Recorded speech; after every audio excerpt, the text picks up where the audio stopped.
Clostridium difficile is the most common cause of infectious diarrhea in hospitalized patients in high-income countries. After treatment with antibiotic therapy, patients may have a recurrence of C. difficile infection, which can be more difficult to treat and may lead to rehospitalization. Circulating antibodies against toxin A and toxin B generated by C. difficile have been correlated with protection against primary and recurrent infection.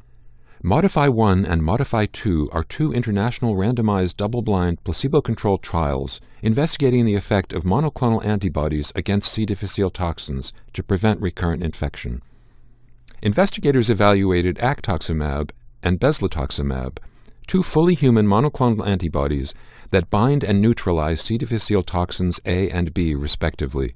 2,655 patients with a median age of 66 years who had primary or recurrent C. difficile infection and were receiving standard of care antibiotics were randomized to receive intravenous placebo, Bezlotoxumab, Bezlotoxumab, or a combination of both monoclonal antibodies.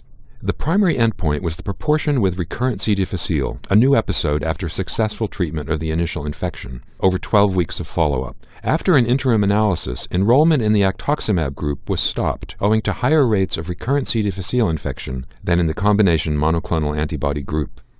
In MODIFY-1, the number of patients with recurrent C. difficile was 17% in the Bezlotoxumab group, as compared with 28% in the placebo group. The results were similar in MODIFY-2, and the differences were significant in both studies. The rates of recurrent C. difficile infection were similar in the Bezlotoxumab and combination groups. Common adverse events included diarrhea and nausea, which were similar across all study groups.